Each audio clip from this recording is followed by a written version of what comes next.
Hi darlings, Brittany here from Library of the Night. This is part 3 of my February haul.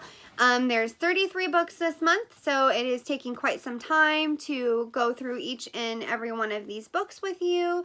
But if you're still watching, I love you, you're awesome. Thank you so much for your support. And I'm going to dive right into the first book I've got. So up first we've got Sea of Shadows by Kelly Armstrong. I actually have the second and the third book I purchased a while ago, and I've been meaning to buy the first book when it goes on to Book Outlet. I got lucky enough to get it, and I have read the synopsis. It sounds something like a YA fantasy, trickled with a little bit of like death and super cool elements to it, so I'm really excited to read it. So I'm going to read you the jacket and you decide for yourself if it's something that you want to read, but I am so excited to read it. So here we go. They hear the spirits, they must obey. In the forest of the dead, where the Empire's worst criminals are exiled, twin sisters Moria and Ashen are charged with a dangerous task, for they are the keeper and the seeker, and each year they must quiet the enraged souls of the damned. Ooh. Only this year, the souls will not be quieted. Ambushed and separated by an ancient evil, the sisters must journey to find each other, sending them far from the only home they've ever known, accompanied by a stubborn imperial guard and a dashing condemned thief. The girls cross a once empty wasteland, now filled with reawakened monsters of legend, as they travel to warn the Emperor. But a terrible secret awaits them at court, one that will alter the balance of the world forever. Tell me that doesn't sound amazing. I'm really excited. Like, out of all of these books, this is probably, it might be like number 3 or something on my excited list ranking of them all, because it sounds so good and I can't wait to read it. And yeah, okay, moving on. The Legacy to the Clockwork Key, Rise to the Arcane Fire, and Shadow to the War Machine. These are all by Kristen Bailey. I honestly haven't heard very much about these books. I really just bought them because they were super cheap on Book Outlet and they sounded pretty cool. So I'm excited. Hopefully they're good, and maybe people just haven't read them is why I haven't heard anything. Hopefully they're not bad, and that's why I haven't heard anything. But I will be the judge of that and find out for myself. So again, I'm going to just read the first synopsis from the first book and not ruin the first and the second, because that sucks. So this is what the first book says. When a fire consumes Meg's home, killing her parents and destroying both her fortune and her future, all she has left is the tarnished pocket watch she rescued from the ashes. But this is no ordinary timepiece. The clock turns out to be a mechanical key, a key only Meg can use, that unlocks a series of deadly secrets and intricate clues that Meg has no choice but to follow. She has uncovered evidence of an elite secret society and a dangerous invention that some will stop at nothing to protect, and that Meg alone can destroy. Together with the handsome stable hand she barely knows but hopes she can trust, Meg will be swept into a hidden world of deception, betrayal, and revenge. The Clockwork Key has unlocked her destiny. That sounds pretty cool. This is The Becoming of Noah Shaw. This is by Michelle Hodkin. Yeah, Hodkin. She is the author of the Mara Dyer series, which I absolutely loved. It was like a paranormal, sci-fi, fantasy, YA, maybe not fantasy, but there's powers and stuff, and I really loved it. I know some people are partial to it, but I suggest if you haven't read it, you really should. This is kind of the aftermath of the Mara Dyer series, and I believe it's from Noah's point of view. So I'm going to read off the synopsis to you, and yeah, okay, here we go. Everyone thinks 17-year-old Noah Shaw has the world on a string. They're wrong. Mara Dyer is the only one he trusts with his secrets and his future. He shouldn't. And both are scared that uncovering the truth about themselves will force them apart. They're right. In the first of the Shaw Confessions, it's going to be a series. The companion series to the New York Times best-selling Mara Dyer novels, old skeletons are laid bare and new promises prove deadly. This is what happens after Happily Ever After. Ooh, yay, I'm so excited. I wasn't sure if this was going to be a series or not. I thought maybe it would just be a standalone, but now that I know it's a series, I'm even more excited. I love her writing style, so I'm more, I'm really excited to see more of their relationship because it was a really good series with Mara Dyer. So, yeah. Okay. Next, we've got A Wrinkle in Time trilogy. And I'm totally going to butcher this name, but here we go. It's French, so I'm just going to try it. And that is Madeleine Les Angels. It's probably super wrong. But this actually doesn't have the synopsis on it because it shows the quintet. It just has praises for it. But I do know that this is a fantasy. It might be middle grade.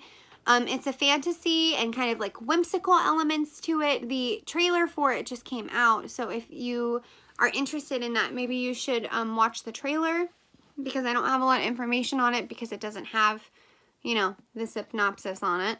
But it looks really, really cool. Oprah is in it, actually, and Reese Witherspoon and a whole bunch of really good actors. So I'm definitely going to see that when it comes out. Okay, next. This is The Island at the End of the World and The Girl at the Center of the World by Austin Alsan.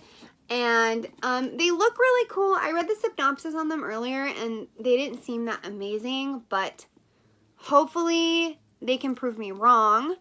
I believe this is a dystopian, and I'm not sure if it's a YA or no, it is YA. It's a YA for sure. Yeah, because it's not in the YA section, so it has to be. But this is what the book says. So, Leilani and her dad must find their way in a new and terrifying Hawaii. We wait until nightfall before we wade across the river, shivering and starving, stumbling once again into the jungle, this time without even a blade to clear our way. The pain in my leg is exquisite, but more than that, I am tortured by every twig snap, terrorized by the thought that it will trigger another onslaught of dogs and murderous foes. But we must take that step, and the next, and after another into the endless swarms of bloodsuckers, through the night and beyond the dawn. It is our only way home. So, I mean, it sounds cool. It doesn't sound like it's like, oh my god, I need to read it right now, but I'll try it and see. I'll try it and see. That's all I've got. Okay. Next is Evertrue by Brody Ashton. I actually only bought this series because the cover is super pretty. I only know it's a fantasy. This is book 3 in the series. I don't have the other 2 on hand because they're somewhere in the library in here and I don't want to grab them. So again, I'm not going to read the synopsis of it because I don't want to ruin it. But it looks pretty. The cover is gorgeous, so hopefully it's good. And we'll see what happens, We'll see what happens. I feel like all of the next ones are extra books in a series that I bought that I don't have the synopsis on. But yeah, I'm just going to show them to you anyway. So the first one is Outpost by Anne Aguirre. I believe this is the second or the third book, and this is the Razorland trilogy. This is a dystopian novel, and I've heard it compared to The Maze Runner and to The Hunger Games, which I loved both of those series, so hopefully this is good. Again, this is later on in the series, so I don't have the final synopsis of it, but that's what I know, so hopefully it's good. Okay, moving on. We've got the cover on this, though. Oh, my God. Okay. The Thief's Cunning by Sarah Ahers. Look at that. There's, like, a geode on it, and it looks so pretty. And the cover is so, like, soft, and it feels good. And this is the sequel to The Assassin's Heart, which I have yet to read, but a lot of people really, really enjoy it. And I know a lot of people were really excited for the sequel, which is this one. So I'm pumped to read it. I'm hoping to get The Assassin's Heart somewhere in my TBR upcoming. My upcoming TBR. But we will see what happens. But it's so, so pretty, and I got it for super cheap on Book Outlet. Okay, the next book I've got here is These Ruthless Deeds, and this is by Taryn Shanker and Kelly Zekas. They are the authors of These Vicious Masks. This book just tried to kill me. Which I do own, and that's the first book in I believe it's a trilogy. This is the second one. I have seen a lot of hype about this, because I think the new one just came out. So I know that this is Victorian.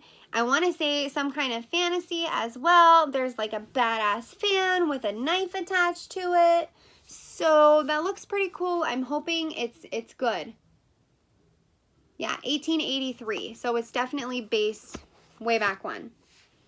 Okay, so this is the last book, and this is Avenged by Amy Tinteria. Probably just said that wrong. This is the sequel to Ruined. I do own that. The cover on this is super, super pretty. I have yet to read Ruined, so I'm not going to read the synopsis off of this one. But I do know it's a fantasy, a YA fantasy, and this is another one that I have seen around everywhere, so I'm really excited to read it. Oh, and Kiera Cass actually blurbed it, so, or she blurbed Ruined, so it, you know, that's saying something. I'll definitely give it a shot just because of that, because I love the selection. But yeah, so thank you for watching this super long 3-part video. I hope to do more of these in the future. If you have more suggestions on how I should do these videos, as if I should do notes to it, or if you liked this method, or if you have a different method you'd like me to try, I'm totally game to, you know, whatever is going to be better for you guys. And I'm really excited to do these videos with you. I also just wanted to let you know, please follow me on Instagram. My handle is @LibraryOfTheNight. I actually just hit 1,000 followers today. So thank you guys so much for that. And I am planning on doing a giveaway for reaching my milestone. And my giveaway is going to be $50 worth of Book Outlet. So if you are entering my giveaway, you must have a Book Outlet wish list, because I'm going to go on your Book Outlet and choose off your wish list which books I think are great, or I want you to read, or, you know, whatever I feel like doing. And I'm also going to include a surprise Funko Pop, which I know you guys know that I'm obsessed with Funko Pops. I've got a huge Disney collection going. So I'm going to throw another one. I'm going to throw one of those in there along with the books.